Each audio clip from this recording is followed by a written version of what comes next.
नमस्कार दोस्तों, बहुत बहुत स्वागत है आपका आपके अपने YouTube चैनल पर। इस वीडियो में मैं आपके सामने एमपी जीके के कुछ एमसीक्यू लेके आया हूं और इसमें मैंने मध्य प्रदेश के जो इतिहास होता है उसके कुछ क्वेश्चन लिए हैं। और मोस्टली इसमें मैंने जो प्राचीन मध्य प्रदेश है इसमें काफ़ी कन्फ्यूज़न होता है और उसकी लैंग्वेज और जो प्लेसेस हैं वो काफ़ी टफ हैं, तो मैंने उनको कवर किया है। ये वीडियो आपके बहुत काम का है, आपके पेपर में बहुत सारे क्वेश्चन इससे पूछे गए हैं। चलिए वीडियो को शुरू करते हैं। लिखा हुआ है पहला, नागवंश का अंतिम शासक कौन था। ठीक है, नागवंश एमपी में बहुत फेमस था। इसका जो लास्ट शासक था वो था आपका गणपति। भीमसेन, कनिष्क और घटोत्कच ये कहाँ के थे ये भी हम देखते हैं। भीमसेन मागध वंश का प्रथम शासक था, ये भी एक बार पूछा गया कि मागध वंश का प्रथम शासक कौन था, भीमसेन। कनिष्क बहुत फेमस था, ये कुषाण वंश का था। घटोत्कच आपका गुप्त वंश का श्रीगुप्त के बाद में जो दूसरा शासक था वो घटोत्कच था। ठीक है, गुप्त शासक में श्रीगुप्त थे सबसे पहले, उसके बाद घटोत्कच थे, उसके बाद में फिर गुप्त साम्राज्य की नींव बढ़ती गई। और रेशम व्यापार का वर्णन का अभिलेख कहाँ मिलता है। रेशम का व्यापार का जो वर्णन है ये मंदसौर के अभिलेख में मिलता है। एमपी की प्राचीन इतिहास में अभिलेख काफ़ी याद रखें, बहुत सारे क्वेश्चन इससे पूछे जाते हैं। और ये एक चीज़ और इसमें पूछी गई है कि मंदसौर का अभिलेख किससे संबंधित है, ये कुमारगुप्त द्वितीय सेकंड से संबंधित है। और संस्कृत भाषा में कौन सा अभिलेख है, आपका मंदसौर का अभिलेख है। सांची का अभिलेख, इसमें एक क्वेश्चन आया है, बनवाया किसने तो आपको पता ही है, कहाँ पर है, रायसेन में है। हरि स्वामिनी द्वारा आर्य संघ को कुछ भूमि दान दी गई थी, ये उल्लेख किसमें है, सांची के अभिलेख में। ये पॉइंट भी याद रखे, पेपर में पूछ सकते हैं। उदयगिरी का अभिलेख, ये भी रायसेन में है। इसमें शंकर नमो व्यक्ति द्वारा पार्षद नहीं है, पार्षद है, पार्श्वनाथ की मूर्ति स्थापित करने का उल्लेख है, तो ये भी आपसे पूछ सकते हैं। ऐरण अभिलेख, ये सागर में है, कई बार क्वेश्चन पूछा गया है। इसमें किसकी जानकारी है, हूणों के आक्रमण की जानकारी है। और साथ में एक क्वेश्चन ये भी पूछा गया कि सती प्रथा का उल्लेख किस अभिलेख में, ये भी ऐरण अभिलेख में है। समुद्रगुप्त के बारे में किस अभिलेख में पता चलता है, ये भी ऐरण अभिलेख में है। तो अभिलेख कहाँ पर है ये मोस्टली लोगों को पता है, लेकिन किस अभिलेख में क्या लिखा है ये जरूर इंपॉर्टेंट है, आप पूछ सकते हैं। अगला है गुप्तकालीन चित्रकला से संबंधित बाघ की गुफाएं कहाँ पर है। ठीक है, बाघ की गुफाएं आपकी कहाँ पर है, ये धार में है। और इन गुफाओं की तुलना किससे की जाती है, अजंता की, जो महाराष्ट्र में जो अजंता एलोरा की गुफाएं हैं उनसे इसकी तुलना की जाती है। ये क्वेश्चन आपके पेपर में पूछा गया है, गुप्तकालीन तिगवा का विष्णु मंदिर कहाँ स्थापित है, बहुत फेमस है, ये कहाँ पर है, आपका जबलपुर में स्थापित है। किस वंश का शासक मालवा पर नहीं रहा है, बल्लवी का मैत्रक वंश, इनका शासन रहा है। वर्धन वंश, इनने भी मालवा पर शासन किया है। राष्ट्रकूट वंश, इन्होंने बैतूल का क्षेत्र और आपका कुछ मालवा के क्षेत्र पर भी शासन किया है। मौखरी वंश ने कभी भी मालवा पर शासन नहीं किया है। मौखरी वंश का जो शासन था ये निमाड़ वाले क्षेत्र में था, असीरगढ़, बुरहानपुर, इस एरिया में इनका शासन था। राष्ट्रकूट वंश ये बैतूल और मालवा दोनों में थे, कब से, 7वीं से लेकर 9वीं शताब्दी के बीच में। ओलिकर वंश ने मध्य प्रदेश में मुख्यतः कहाँ शासन किया, 2 बार आपसे पूछा गया है पेपर में, ये मंदसौर है। मंदसौर में भी पूर्व नाम इसका दसपुर था, यहाँ इनका शासन था। ठीक है, मालवा को लेकिन मालवा का नाम किसने दिया, ओलिकरों ने। यहाँ शासन नहीं किया लेकिन उन्होंने जो मालवा नाम है ये ओलिकरों ने ही दिया है। ओलिकर वंश के प्रमुख शासक थे जयवर्धन, ये पूछा गया एक बार आपसे। मंदसौर से प्राप्त अभिलेख से पता चलता है कि लाट देश के जो रेशम व्यापारी थे ये दसपुर में आकर बसे थे, दसपुर यानी कि मंदसौर में, तो ये भी याद रखें। मंदसौर अभिलेख से क्या पता चलता है। महेशमती के कलचुरी वंश के सबसे प्रमुख शासक कौन थे, इसके प्रमुख शासक थे आपके कर्णदेव। ठीक है, कर्णदेव इसके सबसे प्रतापी राजा थे कलचुरियों के, और इन्हें हिंदू नेपोलियन भी कहा जाता है, याद रखें, बहुत इंपॉर्टेंट क्वेश्चन है। कर्णदेव ने कर्णावती जो आज जबलपुर के नाम से है उसकी स्थापना की थी, ये भी याद रखें। जबलपुर का पूर्व नाम क्या था, कर्णावती, किसने बसाया था, कर्णदेव ने। यशोवर्मन और हर्षदेव दोनों आपके चंदेल वंश से संबंधित थे। अगला इंपॉर्टेंट क्वेश्चन है, खजुराहो में स्थित कंदेरिया महादेव का मंदिर और चतुर्भुज का मंदिर किसने बनवाया है। खजुराहो में बहुत सारे मंदिर हैं, लेकिन कुछ मंदिर किसी दूसरे राजा ने बनवाया और कुछ मंदिर किसी दूसरे ने बनवाया। तो यहाँ पूछा कंदेरिया महादेव का मंदिर किसने बनवाया है, ये बनवाया है आपका यशोवर्मन ने। ठीक है, और इसके बाद में कुछ मंदिर आपके राजा धंग ने बनवाए थे, ढंग नहीं है, धंग है ये। यशोवर्मन ने बनवाए कंदेरिया महादेव। नन्नुक ने चंदेल वंश की स्थापना की थी 831 में। चंदेल कौन थे? शुरुआत में ये प्रतिहारों के सामंत थे और उन्होंने स्टार्टिंग में अपनी राजधानी को क्या बनाया था? खजुराहो बनाया था।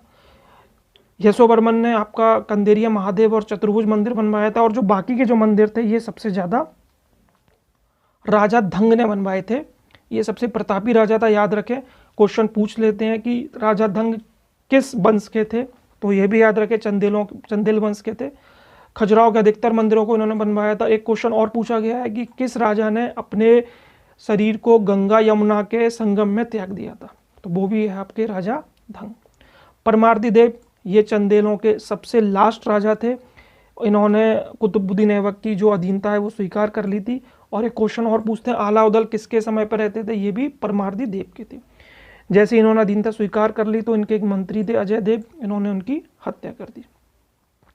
गुर्जर प्रतिहार वंश की स्थापना मध्य प्रदेश में किसने की थी? ये की थी आपकी नागभट्ट फर्स्ट ने, ठीक है। और भी दूसरे मिहिर भोज हैं, ये भी आपके गुर्जर प्रतिहार के थे और ये सबसे प्रतापी राजा थे। इनके साथ में एक पुस्तक लिखी गई है, कल्हड़ ने लिखी है। कल्हड़ के बारे में क्वेश्चन पूछते हैं कि ये कहाँ के विद्वान थे? ये कश्मीर के थे। मिहिर भोज और कल्हड़ के बीच में कुछ वाद विवाद हुआ है और उसके ऊपर एक पुस्तक लिखी गई है, राज तरंगिणी, ठीक है, बहुत फेमस है, ये भी पेपर में पूछा गया है। राजा भोज किस वंश के थे? बहुत फेमस है, कई बार पूछा गया है, परमार वंश के थे। परमारों की जो स्टार्टिंग में राजधानी थी उज्जैन थी, बाद में इन्होंने अपनी राजधानी धार में बना ली थी। धार में इन्होंने काफ़ी सारी चीज़ों का विकास किया था। राजा भोज ने भोजपुर गांव की स्थापना की थी, ये भी बहुत फेमस है, भोजपुर आपका जो भोपाल के नाम से प्रसिद्ध है। विदिशा में किस वंश का प्रमुख शासन रहा है? विदिशा काफ़ी लोगों का शासन रहा है, लेकिन जो शुंग वंश थे इनका शासन विदिशा ही रहा है शुरू में, और बाद में ये मालवा में रहे और उज्जैन के रहने वाले थे। मोस्टली शुंग वंश ब्राह्मण थे और इन्होंने जो मौर्य वंश था उसको समाप्त करके शुंग वंश की स्थापना की थी। चंदेलों का प्रमुख शासन बुंदेलखंड रहा है, तोमरों का ग्वालियर रहा है और परमार वंश का मालवा और धार रहा है, याद रखें।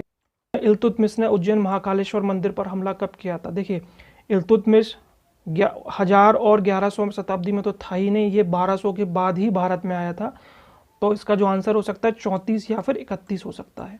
तो मैं आपको बता दूं, इल्तुतमिश ने 1234 पर उज्जैन पर हमला किया था और 1231 में इसने ग्वालियर पर हमला किया था। तो ऐसे भी याद रखें भाई, दिल्ली से आ रहा है, सबसे पहले ग्वालियर मिला, इसने ग्वालियर पर हमला कर दिया और धीरे धीरे चलते चलते 3 साल बाद ये उज्जैन पहुंच गया, इसने उज्जैन पर हमला कर दिया और प्रतिहारों को समाप्त कर दिया था। कमेंट बॉक्स में बताएं प्रतिहारों के अंतिम शासक कौन थे? ये मैंने आपको अभी बताया। 1019 में महमूद गजनबी ने ग्वालियर पर हमला किया था और 1096 में कुतुबुद्दीन ऐबक ने मालवा और उज्जैन पर हमला किया था, याद रखें। अपनी राजधानी धार से मांडू किसने हस्तांतरित की थी? तो शुरू में राजधानी धार थी, बाद में मांडू को डेवलप किया गया है।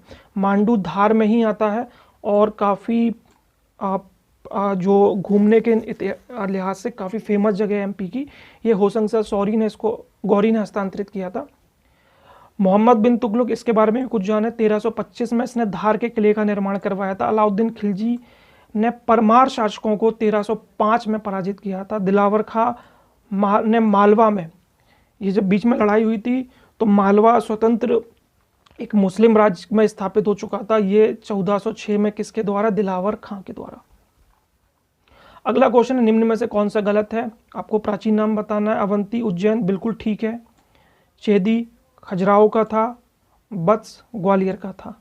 नलपुर विदिशा का नहीं था, नलपुर था आपका शिवपुरी का था, ठीक है। विदिशा का प्राचीन नाम क्या था? विदिशा का प्राचीन नाम दर्शन था। दर्शन करने ड़ा है डा, ये हिंदी में गूगल फॉन्ट पर टाइप नहीं हो पाता कई बार प्रॉपर। मध्य प्रदेश में मानव की उपस्थिति के प्रथम साक्ष्य कहाँ मिले? मानव के और हाथी के दोनों के मिले हैं। कहाँ पर? हथनोरा एक जगह है मध्य प्रदेश में, और ये कहाँ पर है? हथनोरा आपका सीहोर में है। सीहोर से प्राप्त हुए। इसके खोजकर्ता कौन थे? अरुण सोनकिया थे और 1982 में इन्होंने उसकी खोज की थी। सांची के स्तूपों की खोज किसने की थी? जनरल ट्रेलर ने, ठीक है, 1818 में की थी। और मेजर कॉल ने किसने की थी? काकनाथ बोट, बड़ी टफ जगह है बोलने में, ये भी यहाँ पर भी इन्होंने सांची के स्तूपों की खोज की थी। तो रायसेन में आपके काफ़ी सारे स्तूप मिलते हैं, ये भी याद रखें। काकनाथ बोट ये मेजर कॉल ने की थी और ये भी रायसेन में जगह है। मध्य प्रदेश में निम्न स्थानों पर अशोक के अभिलेख मिले हैं। रूपनाथ जबलपुर में यहाँ पर मिले हैं। गुर्जरा दतिया बहुत फेमस जगह है।